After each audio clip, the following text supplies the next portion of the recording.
하나님 앞에 나오신 여러분들을 환영합니다. 우리 다 함께 찬송가 135장 찬송할까요?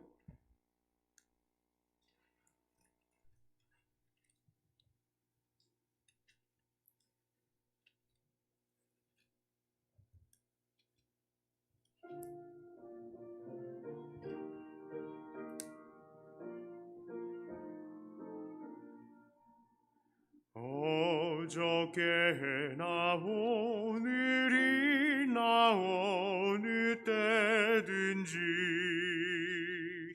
영원토록 변함없는 거룩한 말씀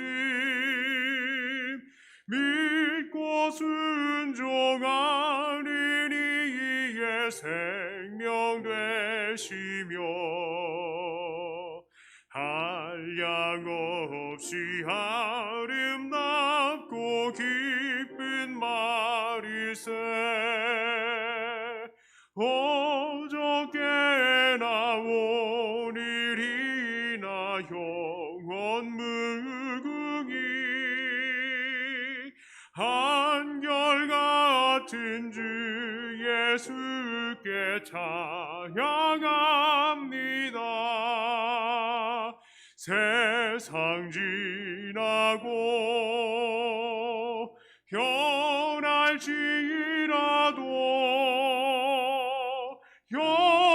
영원하신 주 예수 찬양합니다. 풍랑이는 바다 위로 걸어오시고 갈릴리의 험한 풍파 잔잔케 하고 겟세마네 동산에서 우리 위하여 눈물 짓고 기도하신 고난의 주님 어저께나 오늘이나 영원 무궁히 한결같은 주 예수께 찬양합니다. 세상 지나고 변할지라도 영원하신 주 예수 찬양합니다.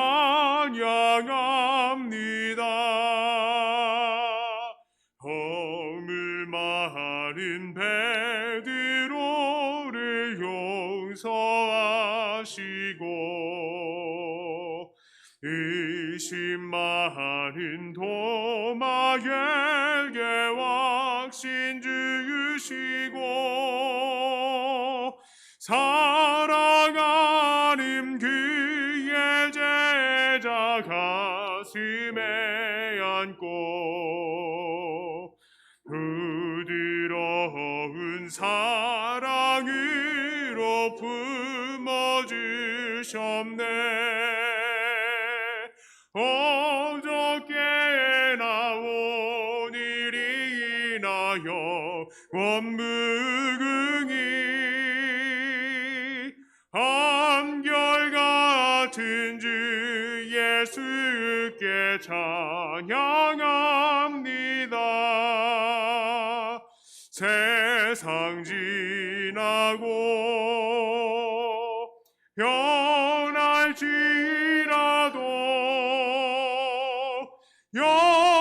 영원하신 주 예수 찬양합니다.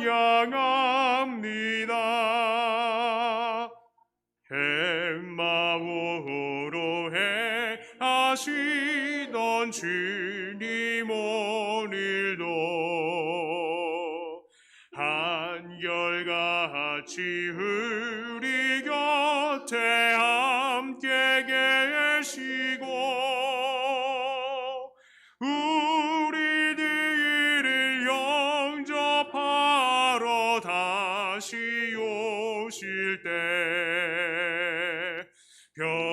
변함없는 영광의 주신이 배우리. 어저께나 오늘이기나 영원 무궁히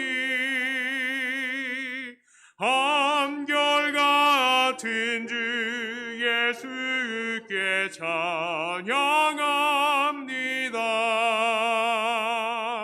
세상 지나고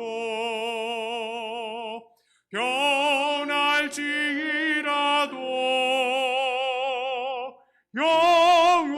영원하신 주 예수 찬양합니다.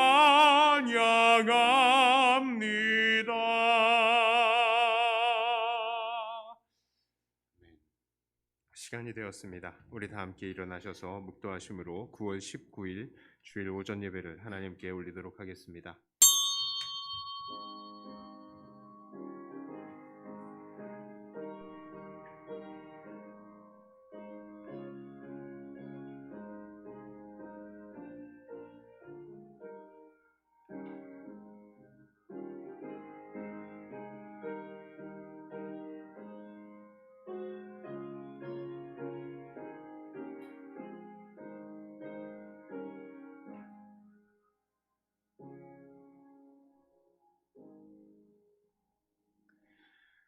우리에게 하나님의 사랑을 고백할 수 있는 입술과 또 주님의 말씀을 들을 수 있는 귀, 하늘의 영광을 바라볼 수 있는 눈을 허락하시고 또 이렇게 좋은 날 허락하여 주셔서 예배드릴 수 있게 해주심을 감사합니다. 나의 나된 것이 하나님의 은혜임을 알고 이 시간 하나님의 영광과 은혜에 정말 감탄하며 엎드리는 이 시간 되게 하여 주시고 우리의 드리는 이 예배를 통하여 홀로 주님만 영광 받아 주시옵소서. 예수님 이름으로 기도드리옵나이다. 아멘.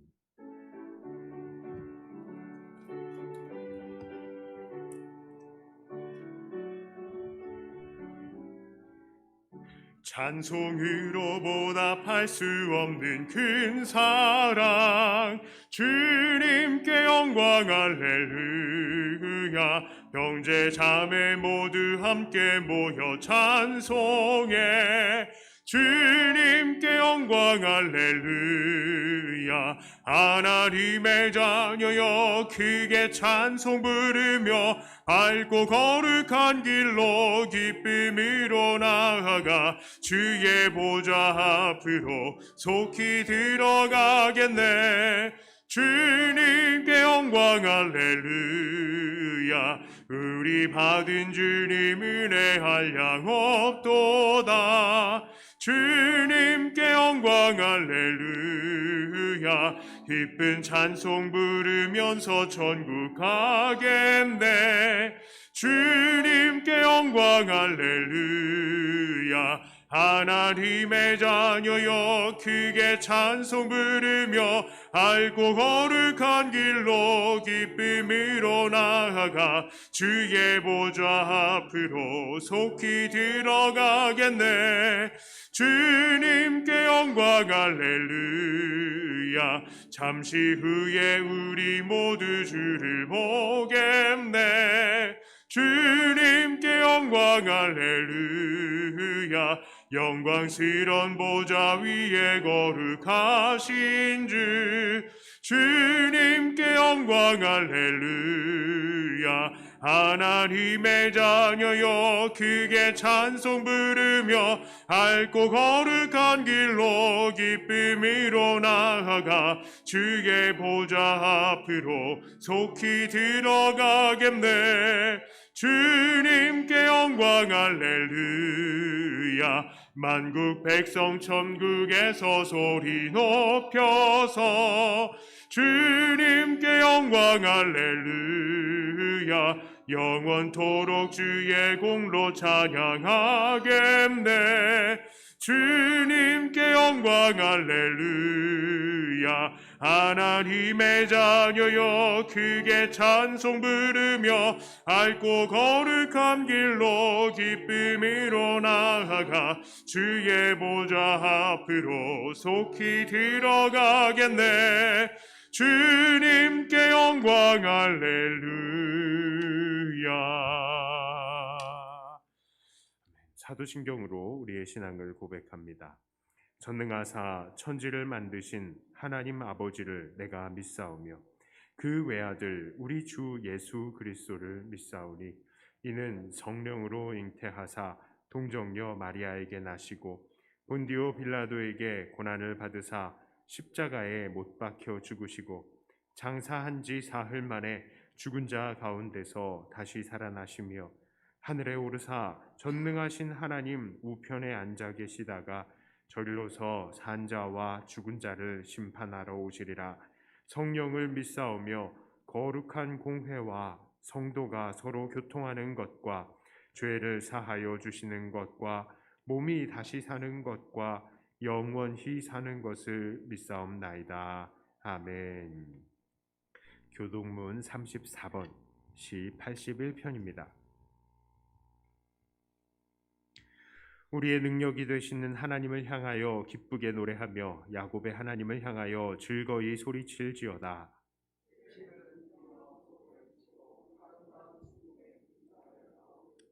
초하루와 보름과 우리의 명절에 나팔을 불지어다. 하나님이 애굽 땅을 치러 나아가시던 때에 요셉의 족속 중에 이를 증거로 세우셨도다. 이르시되 내가 그의 어깨에서 짐을 벗기고 네가 고난 중에 부르짖음에 내가 너를 건졌고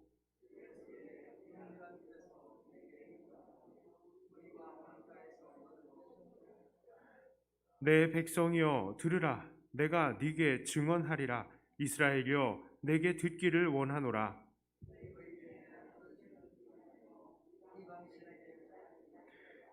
나는 너를 애굽 땅에서 인도하여 낸 여호와 네 하나님이니 네 입을 크게 열라. 내가 채우리라 하였으나 내 백성이 내 소리를 듣지 아니하며 이스라엘이 나를 원하지 아니하였도다.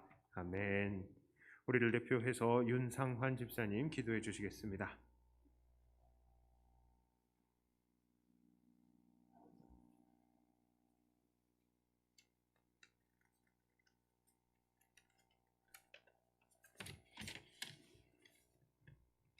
은혜와 사랑이 많으셔서 저희에게 풍요로움을 허락하신 하나님 아버지, 저희들에게 천국 소망을 주시고 그날을 바라보며 고난과 역경 속에서도 위로와 도우시는 아버지를 바라보며 경배와 찬양을 드리게 하시니 감사합니다. 이 시간 한 주간 수고하고 지친 피곤한 몸과 영혼이 소생하고 회복하여 세상에 나아가 아버지를 전가하며 그리스도의 향기를 풍기는 은혜를 내려주시고, 비록 코로나로 인하여 모든 성도들이 함께하지 못하였지만 신령과 진정으로 드리는 살아있는 예배가 되도록 축복하시고 삶 가운데 찬양과 감사가 끊이지 않는 성도들이 되게 하여 주시옵소서.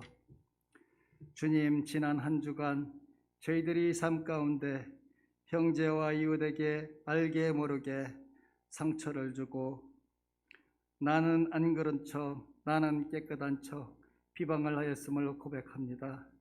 이 시간 용서하여 주시고 저희들에게 영안이 열리어 나를 돌아보게 하시어 정직한 행실을 행하며 공의를 실천하며 우리의 입술로 남의 허물을 하지 않으며 진실로 하나님 사랑, 이웃 사랑을 실천하도록 노력하는 성도들이 될 수 있도록 도와주시옵소서. 하나님, 풍요로운 추석 명절을 주셔서 감사합니다. 이 명절을 통하여 가족과 형제 자매, 이웃들과 그동안 떨어져 관계가 회복되는 복된 시간 되도록 도와주시옵소서. 비록 코로나 때문에 힘들고 어려운 시국이지만 서로 화기애애한 대화 속에서 위로와 권면을 하며 따뜻한 사랑이 싹트는 귀한 은혜의 시간 되도록 인도하여 주시옵소서. 멀리 출타하는 성도들이 있습니다. 오고 갈 때 하나님 안전 지켜주시고 은혜 가운데 하나님께 영광 돌릴 수 있는 하나님을 사랑하는 성도들이 되게 하여 주시옵소서.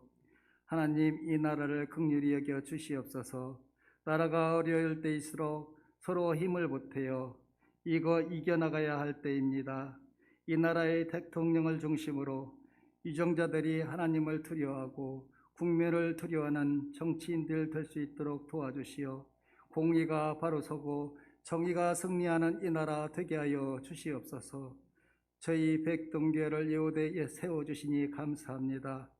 힘들고 어려운 고난 가운데 주님의 뜻을 헤아리는 교회 되게 하시고 이 시대에 저희 교회를 향하신 하나님의 요청이 무엇인지 분별하는 교회가 되게 하시며 이 지역사회에 방황하는 많은 사람들을 구원의 길로 인도하는 방주의 사명을 잘 감당하는 부족함이 없는 교회 되게 하여 주시옵소서. 저희 교회에 육신의 질고와 노화로 고통받는 성도님들이 있습니다. 치유하여 주시고 힘주시고 위로하여 주시옵소서. 특히 연로하신 권사님, 집사님, 아버지 만나는 그날까지 이 믿음 변치 않게 하시고 자녀들과 저희 믿음의 후배들의 귀감이 되게 도와주시어 하나님이 영광 받아 주시옵소서. 저희 교회 뒤에서 알게 모르게 물질과 정성으로 섬기는 귀한 손길들이 있습니다. 주님 축복하여 주시어 더욱 헌신할 수 있도록 창백케 하는 은혜 주시고 하나님 붙잡아 주시어서 앞날에 밝은 대로를 허락하여 주시옵소서. 이 시간 직장과 병역의 의무로 군에서 타지에서 생활하는 형제 자매들이 있습니다. 어디에 있든지 빛과 소금의 역할을 감당하게 하시고 그들의 삶을 통하여 하나님이 함께 하심을 나타내시사 하나님이 영광 받아 주시옵소서. 이제 말씀을 들고 단위에 서시는 저희들의 담임 목사님, 영육간의 강건함을 주시고 주의 은혜로 부족함이 없게 채워주시며 오늘도 증거되는 말씀이 성도들의 가슴에 새겨져 성도들의 삶 가운데 은혜로 나타나게 하여 주시옵소서. 범사에 감사드리며 우리 주 예수 그리스도 이름 받들어 기도드렸습니다. 아멘.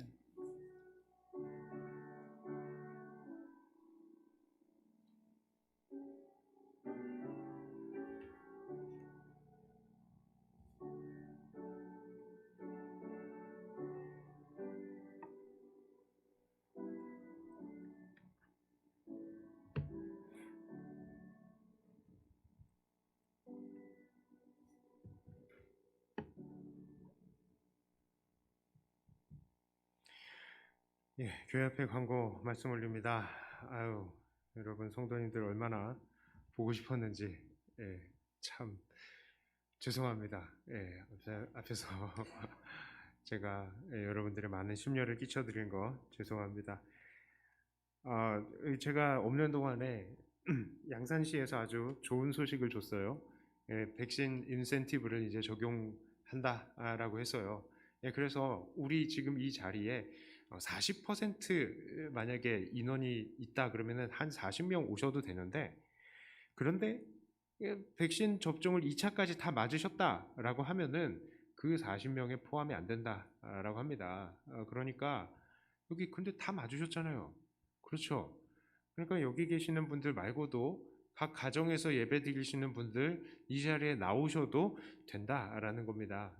그러니까 그렇게 아시고 예배 출석하시는 데에 마음에 좀 부담을 내려놓으셨으면 좋겠고요. 백신 다 맞으신 분들에게 있어서 이제 또 차량 운행도 조속하게 정상화 시킬 수 있도록 좀 계획을 또 짜겠습니다. 그리고 백신 조속하게 2차까지 맞으시면요, 이렇게 동선이 확진자와 동선이 겹친다 이렇게 해도 백신 2번 맞은 사람들은 그냥 음성 딱 나오면은 격리 해제, 격리 따로 자가격리 안 해도 되거든요.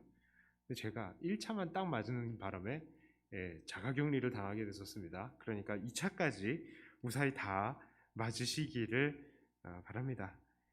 그리고 명절 연휴 안내입니다. 예, 추석 명절로 있었어요. 월요일부터 수요일까지 새벽 예배와 수요 기도회까지 휴회합니다. 아유, 참 윤지훈 목사 새벽에 계속 안 나왔는데 또 이렇게 예, 죄송합니다. 어쩔 수 없잖아요. 이거는 이때는 여러분 우리 성도님들 각자 각 가정에서 각 가정을 성전으로 만드시길 바라시고요. 또 명절 가정 예배지 안내지를 가정 예배 안내지를 이거 돈 내고 해야 되나 이런 자랑. 자, 아무튼 가실 때 1인당 한 개씩 가져가셔도 모자람이 없으니까요. 가져가세요. 다 가져가시고 나는 안 가져갈란다 그러지 마세요. 그러면 너무 많이 남아버리니까 한 개씩 꼭 받아가시기를 바랍니다. 1인 한 개예요. 한 가정 하나 아니고 1인 한 개입니다. 그렇게 받아가시기를 바랍니다. 자, 오늘 하나님 말씀은 요한계시록 4장 1절부터 11절까지입니다. 요한계시록 4장 1절부터 11절까지의 말씀이에요. 자, 제가 봉독해 올립니다.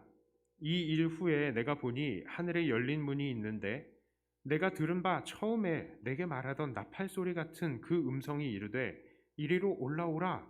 이후에 마땅히 일어날 일들을 내가 네게 보이리라 하시더라.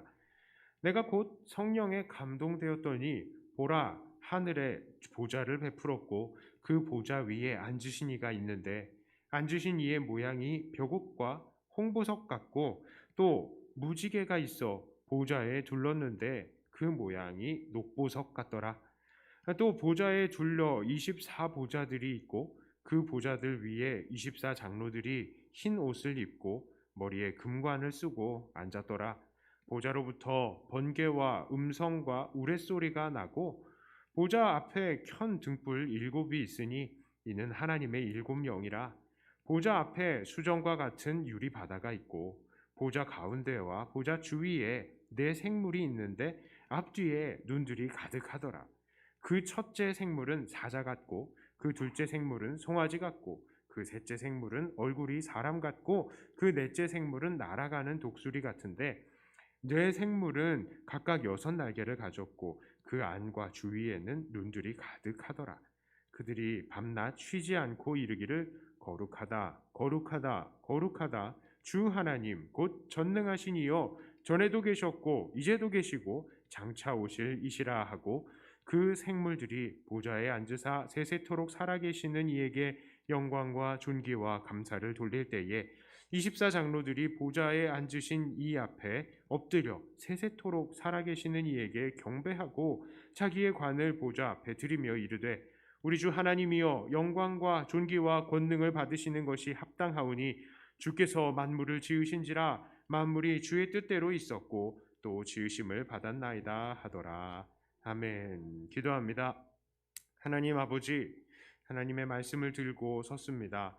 참 중요한 말씀, 귀중한 말씀 하나님께서 우리 안에 새겨주시고 우리가 이 세상을 살아갈 때에 승리할 수 있는 우리의 밑거름이 되게 하여 주시옵소서. 주님, 우리 안에 깨달음을 주시기를 원하며 예수님 이름으로 기도드리옵나이다. 아멘.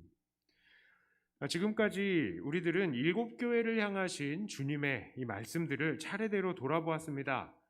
그런데 이 일들이 있은 후에 곧 또 다른 일이 요한에게 펼쳐졌어요.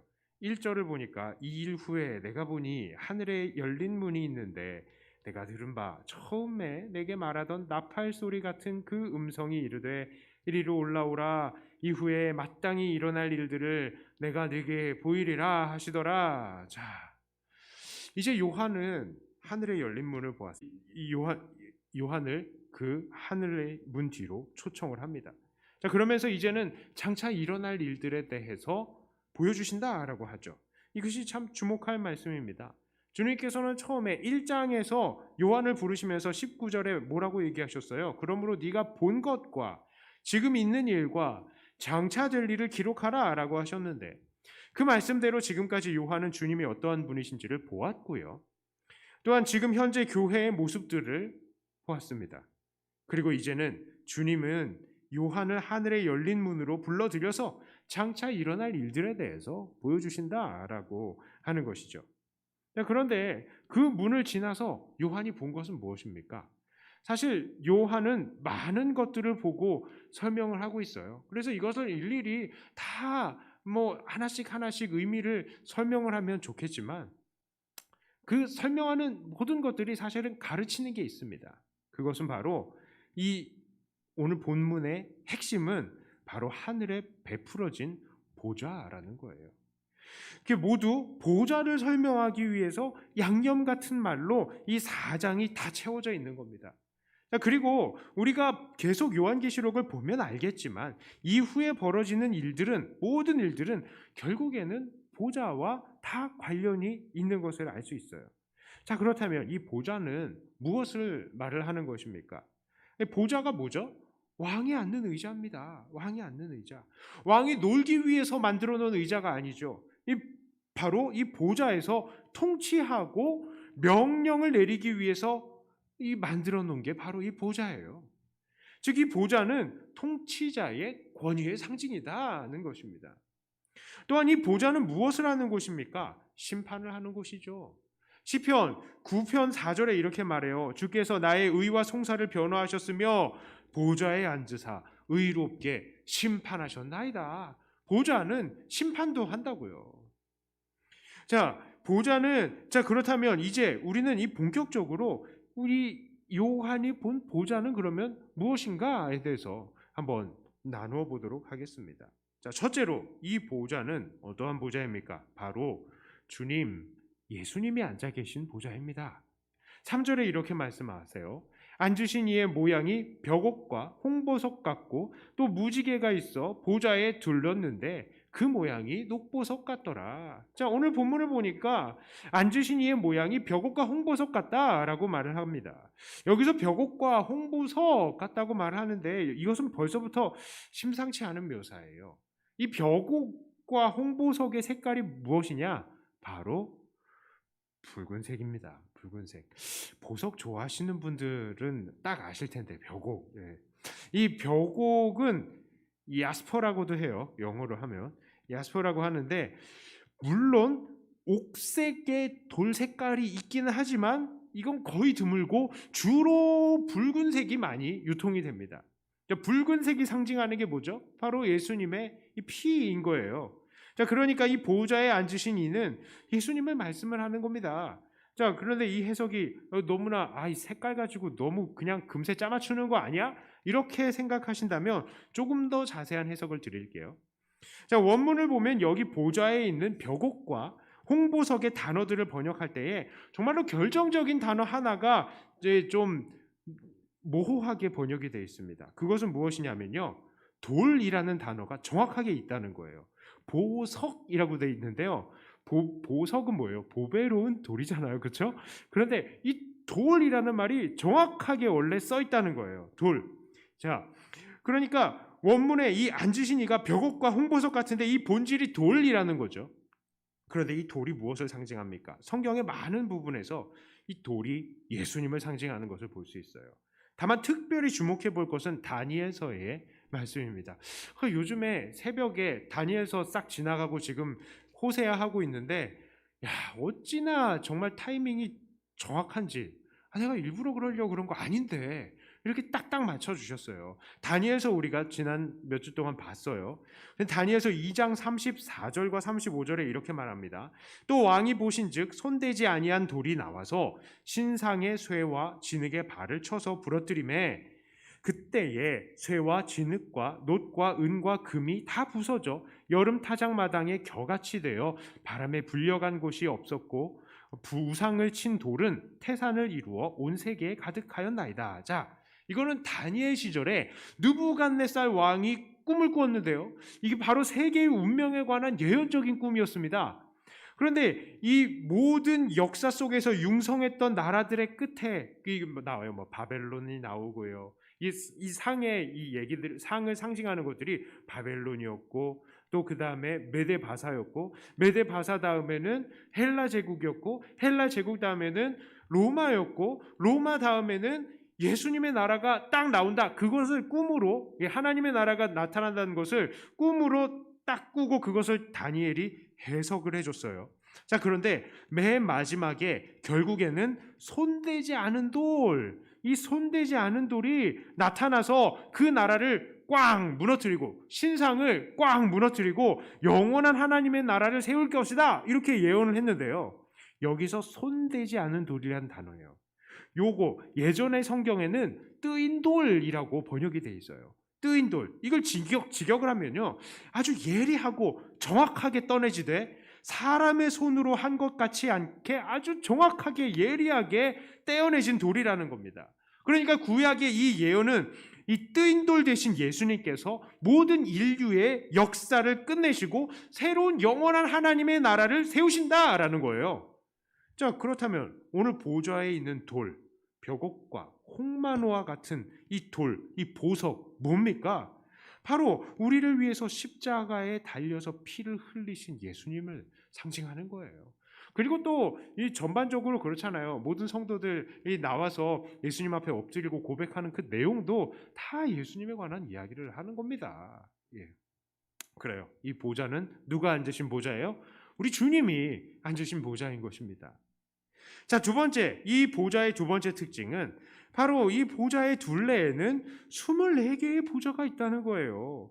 이 4절에 이렇게 말합니다. 또 보좌에 둘러 24보좌들이 있고 그 보좌들 위에 24장로들이 흰 옷을 입고 머리에 금관을 쓰고 앉았더라. 자, 보좌는 왕의 자리잖아요. 그러면 보좌는 하나가 있어야 마땅한 거 아닙니까? 그런데 왕이 어떻게 여러 명이 뭐 공동으로 다스릴 수 있는 이런 것도 아니고 무슨 보좌가 24개나 있습니까? 자, 그러나 오늘 주님은 요한에게 바로 그런 모습을 보여줘요. 주변에 보좌가 24개가 삥 둘려져 놓여져 있는 겁니다. 자, 그리고 그 위에 앉아있는 자들은 누구입니까? 먼저 이들은 흰 옷을 입었다고 합니다. 흰 옷은 뭐죠? 바로 순결함의 상징이죠. 예수 그리스도의 은혜로 죄 씻음 받은 자들을 상징하는 것이죠. 그래서 오늘 본문 이전에도 죄를 멀리하고 이 죄와 싸운 사람들이 이렇게 흰 옷을 입는다라는 것을 우리는 요한계시록을 통해서 보았습니다. 요한계시록 3장 4절과 5절 그리고 18절에요. 이렇게 얘기해요. 그러나 사대에 그 옷을 더럽히지 아니한 자 몇 명이 내게 있어 흰 옷을 입고 나와 함께 다니리니 그들은 합당한 자인 영고라. 이기는 자는 이와 같이 흰 옷을 입을 것이요. 3장 18절은요. 내가 너로 권하노니 내게서 불로 연단한 금을 사서 부요하게 하고 흰 옷을 사서 입어 벌거벗은 수치를 보이지 않게 하고. 흰 옷, 승리한 자들을 이야기하는 겁니다. 또 이들은 누구라고요? 이들은 장로들이랍니다. 장로들은요, 백성들을 대표하는 자들인데요. 이들이 24명이다 라고 하는 것은 구약의 12지파의 리더들과 신약의 12사도들을 합한 숫자다 라고 할 수 있겠어요. 그러니까 이 24 장로는 신약과 구약의 시대를 통틀어서 하나님의 백성으로 선택받은 모든 하나님 백성들을 대표하는 숫자다라는 것입니다. 자, 그리고 이들은 또한 금관을 받았습니다. 이 금관은 쉽게 말하면은 예전 올림픽에 이 마라톤의 승리자들한테 주는 월계관과 같은 거예요. 그리고 그래서 고린도전서 9장에서 바울은 이렇게 썩을 승리자의 관을 향해서 나아가지 않는다라고 말하는 거죠. 그 관입니다. 그런데 그 단어가 또 쓰인 곳이 있어요.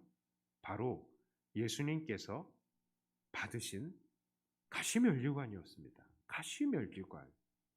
사람들은 예수님을 유대인의 왕이다라고 놀리면서요, 가시로 이 면류관을 동그랗게 만들어서 줬죠. 자, 이런 것들을 생각해 볼 때에 이 장로들이 받은 금면류관, 도대체 이것은 무엇을 상징하는 것이겠습니까? 바로 예수님과 함께 고난의 길을 걷고 결국 예수님과 함께 승리한 이 영적인 싸움의 승리자들을 말하는 것이고요. 왕 같은 통치의 권세를 받은 자들이라라는 뜻이 담겨 있는 것입니다. 이것들이 상징하는 게 다 뭡니까? 바로 하나님의 택하신 백성들이 우리 주님과 함께 왕노릇할 것을 말하는 거예요. 고린도전서 15장 25절에 이렇게 말합니다. 그가 모든 원수를 그 발 아래 둘 때까지 왕노릇 하시리니. 디모데후서 2장 12절 참으면 또한 함께 왕노릇 할 것이요. 우리가 주를 부인하면 주도 우리를 부인하실 것이라. 계시록 20장 6절에서는요. 그 첫째 부활에 참여하는 자들은 복이 있고 거룩하도다. 둘째 사망이 그들을 다스리는 권세가 없고 도리어 그들이 하나님과 그리스도의 제사장이 되어 1000년 동안 그리스도와 더불어 왕노릇하리라.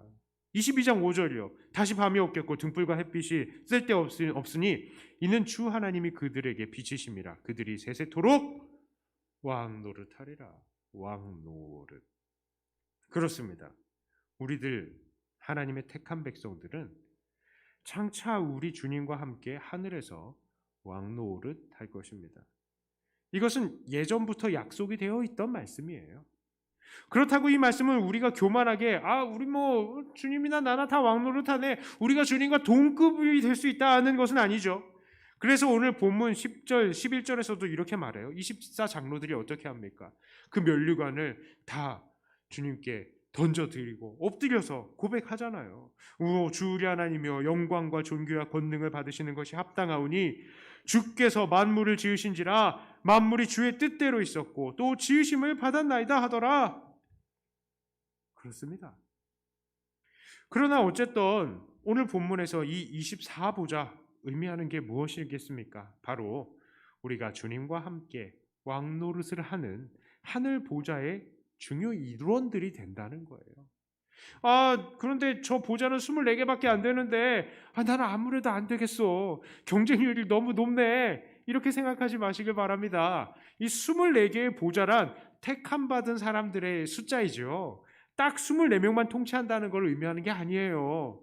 이 말씀들을 보면 이건 상징이고 상징을 통하여서 우리에게 가르쳐 주시는 것이 있는 것이지, 이 성경의 말씀, 요한계시록의 말씀 글자 그대로 다 읽으면은 어떻게 된다고요? 예수님이 뭐라고요? 입에서 칼 나오고 그럴 순 없잖아요. 이게 상징적인 것들을 가르치는 것입니다. 우리는 그것을 받아야 돼요. 자, 세 번째, 오늘 하늘 보좌가 가지는 세 번째 특징은 이 보좌는 하늘의 성전에 있다는 거예요. 자, 오늘 본문에 성전의 구성 요소들이 많이 기록이 되어 있습니다. 자, 원래 성전 앞에는 노스로 된 바다가 있죠. 그런데 이 하늘 성전에는 유리 바다가 있어요. 또한 성전 안에는 등잔대가 있는데 5절을 보니까 이 성령이 이 등잔대 역할을 하고 있습니다.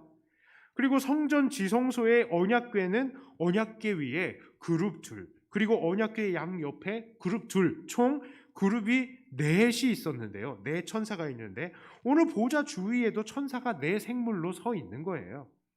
자, 그런데 이 모습이 성전의 모습이다라고 하지만 사실 성전의 요소 중에 또 없는 것들이 있습니다. 무엇이 없습니까? 일단 떡상이 없어요. 떡상이 보이지 않죠? 그 다음에 성전과 지성소를 나누는 휘장도 없고 문이나 이런 게 안 보여요. 게다가 번제를 드리는 번제단도 없습니다. 그리고 성전의 외관을 구성하는 성전 벽도 없는 거예요. 그렇다면 그 이유는 무엇입니까? 왜 그랬을까요? 이제는 필요가 없기 때문이에요. 필요가 없기 때문에. 성전이 뭡니까? 죄인들 가운데에 거룩한 하나님이 살아계신다라는 것을 시각적으로, 상징적으로 보여주시기 위한 도구가 바로 성전인데, 이제는 그런 죄의 문제들을 해결받았으니까 성전의 벽도 더 이상 필요 없는 거예요. 번제단도 필요 없는 이유는 이미 예수님께서 영원한 제물로 우리를 위해서 단번에 죽으셨기 때문에 번제단도 필요 없습니다. 떡상도 그렇죠. 영원한 양식이신 예수님이 우리를 위해서 주어지셨기 때문에 이젠 떡상도 필요 없는 겁니다. 성소와 지성소를 가리는 구분도 필요가 없고요. 우리가 이제 주님과 얼굴과 얼굴을 보고 살기 때문입니다. 오히려 성도들이 모두 주님의 보좌를 둘러싸고 주님께 경배를 하고 있으니까 이것은 그야말로 인간 성전이다라고 할 수 있겠어요. 우리가 주님의 성전이 된 형국인 것입니다. 그렇습니다. 주님께서는 지금 이 환상의 모습을 통해서 주님께서 그의 백성들 가운데에 완전히 함께 계시다는 것을 보여주시는 것입니다. 그냥 성전이 아니라 정말 성전이 원래 그렇게 되었어야 했다는 완성된 성전의 모습을 보여주시는 거예요. 그리고 바로 그 가운데에 보좌에 주님이 앉아 계신다는 것은 바로 우리 주님이 우리와 함께 계시는 하나님이시다라는 것을 보여주시는 것입니다. 원래 성전 가운데 하나님이 계시는데 그 성전 가운데 주님이 계신다고요. 주님은 누구예요? 하나님이시라는 겁니다. 자, 그렇다면 오늘 하나님께서는 이 보좌의 세 가지 대표되는 모습을 통해서 요한에게 무엇을 보여주시기를 원하셨을까요? 물론 이 이후로 보좌를 통해서 계속해서 보여지는 것들이 많지만 오늘 본문을 통해서 우리가 깨닫게 되는 것은 이것 한 가지입니다. 무엇이냐? 바로 주님께서 승리하신다는 것입니다. 요한이 살던 시대는 정말로 성도들이 고난을 당했던 시대입니다. 황제 숭배의 위협과 이단의 유혹과 유대주의자들의 괴롭힘으로 인해서 교회는 날마다 고통을 당해야 됐다고요. 요한마저도 지금 반모섬에 유배를 와 있는 상태입니다.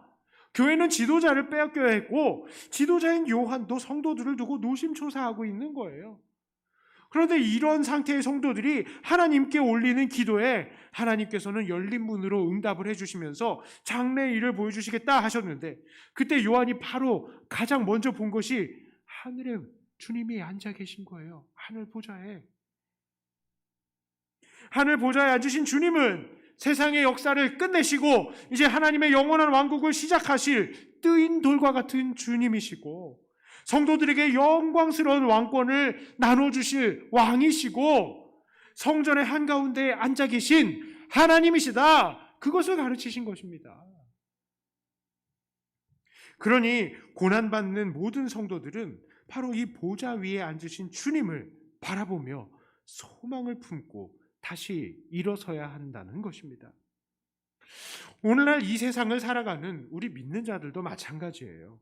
우리는 지난 7교회가 당한 유혹과 핍박과 고난들을 돌아보면서 우리들도 여전히 그들이 받고 있는 유혹, 핍박, 고난들을 똑같이 받고 있다는 것을 보았습니다. 오히려 계시록에 쓰여질 당시보다 세상은 더 악해지면 악해졌지 절대로 좋아졌다고 말할 수가 없는 형편이죠. 우리는 지난 한 세기 동안 1억 명이라는 순교자가 있었는데요. 이것은 주님께서 오신 이후에 20세기까지 이전에 그 순교자 숫자를 보다 훨씬 그만큼의 이 숫자, 거의 동일한 숫자가 지금 그렇게 순교했다는 거예요. 그거를 우리가 지난 세계 복음주의 협회에서 발표했던 것을 나눈 적이 있었습니다. 자, 물론 오늘 우리들은 감사하게도 총으로, 칼로 육체적 생명의 위협을 받으면서 우리의 믿음에 대해서 강요받고 있는 그런 사회에서 살고 있지는 않죠. 감사한 일입니다. 하지만 우리는 여전히 눈에 보이지 않는 총과 칼의 위협 속에서 살고 있는 거예요. 우리가 예수님을 믿을 때에 우리는 때때로 우리의 경제적인 생명과 또 사회적인 생명을 보장받지 못할 때가 있는 것입니다. 내가 예수를 믿기 때문에 받아야 되는 따돌림이 있고 예수를 믿기 때문에 받는 불이익이 있는 거죠. 누구든지 예수 안에서 의롭게 살려고 하는 자들에게는 고난이 있을 수밖에 없는 거예요. 그래서 사도 바울도 이렇게 말합니다. 디모데후서 3장 12절에요. 무릇 그리스도 예수 안에서 경건하게 살고자 하는 자는 박해를 받으리라.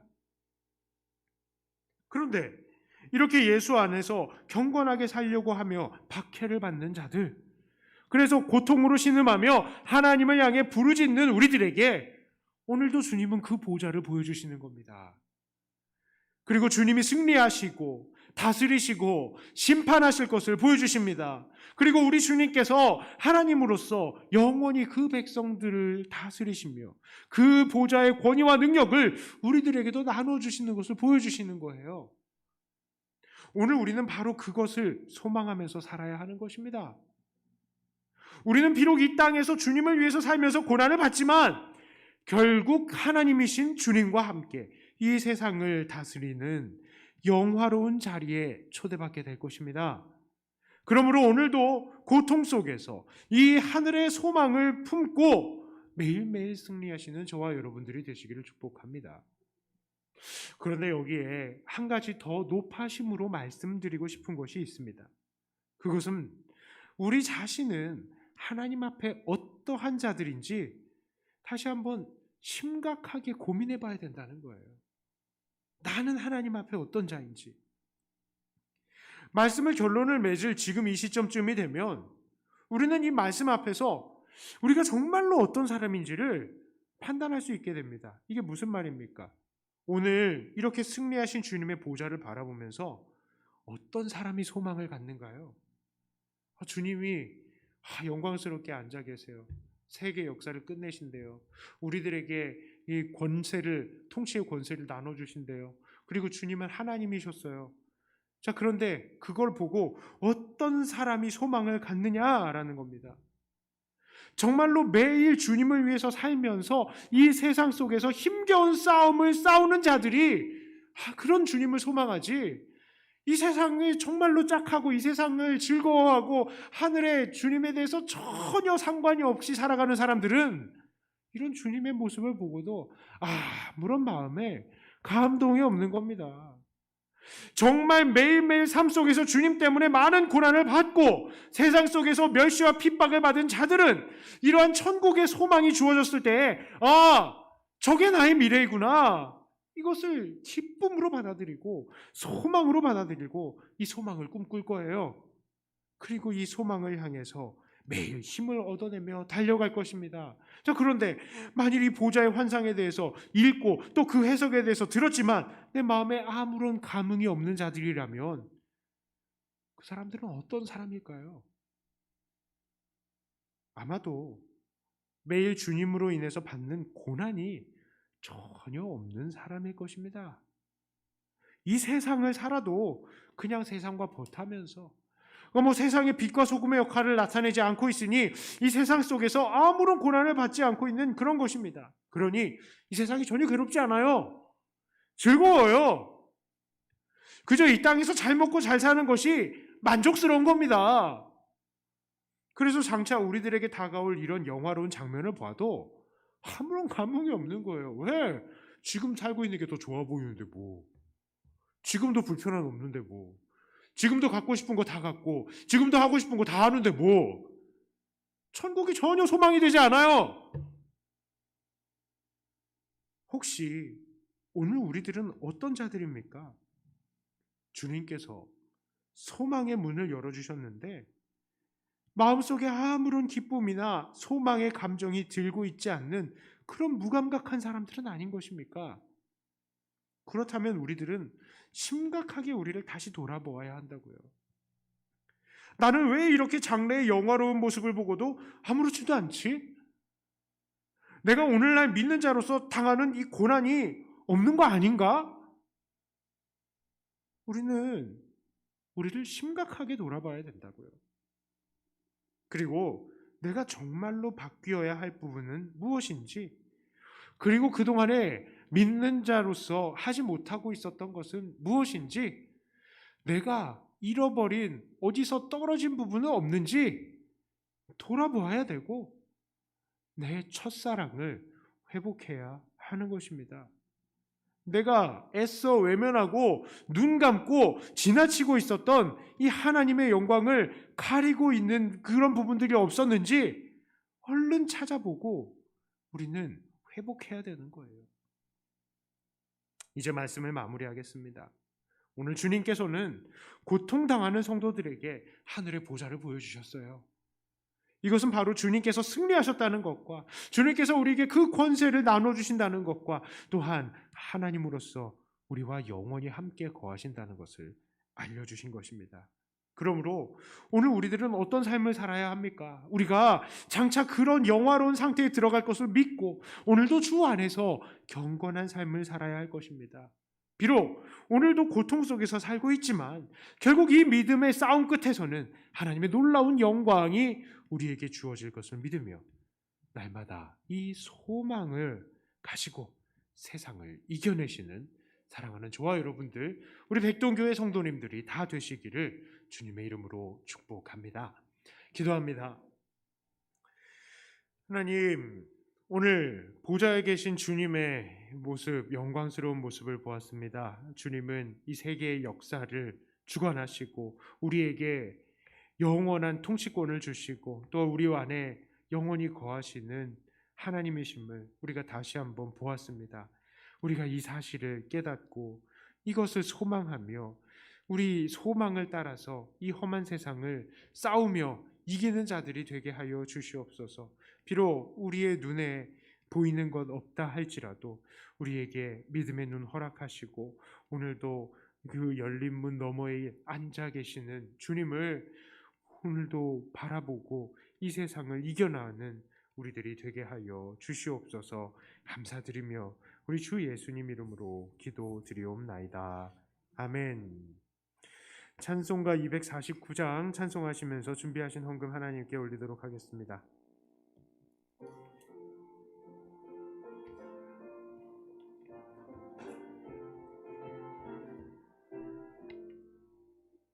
주 사랑하는 자 찬송할 때에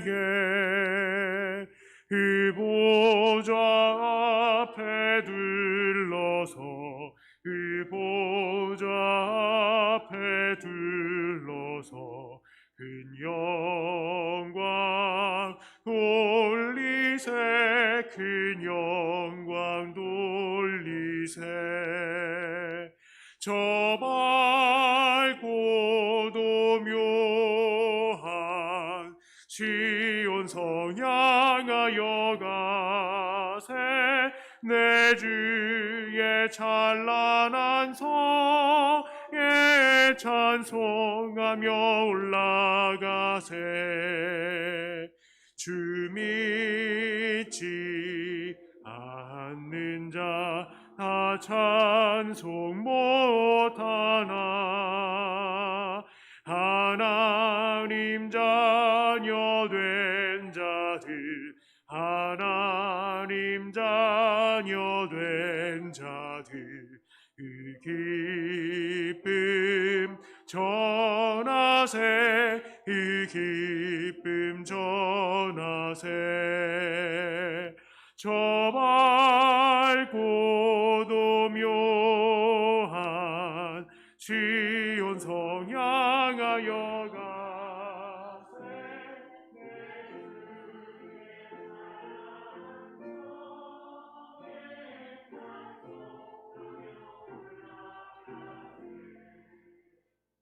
저 하늘 황금길 올라갈 때에 시온 성 언덕 위에서 시온 성 언덕 위에서 수많은 천사들 날 인도하리라 저 밝고도 묘한 시온 성 향하여 가세 내 주의 찬란한 성에 찬송하며 올라가세 내 눈물 다 씻고 늘 찬송 부르리 저 임마누엘 주 앞에 저 임마누엘 주 앞에 나 영광 누리리 나 영광 누리리 저 밝고도 묘한 시온 성 향하여 가세 내 주의 찬란한 성에 찬송하며 올라가 하세. 기도합니다. 하나님 아버지 감사합니다. 하나님께서 우리에게 주시는 매일의 삶 감사합니다. 하나님께서 날마다 우리에게 호흡 주시고 우리의 감사거리들을 더하시니 우리가 하나님께 감사하지 않을 수 없습니다. 하나님 날마다 범사에 감사 그리고 감사거리가 끊이지 않는 우리의 모든 입술과 삶이 되게 하여 주시옵소서.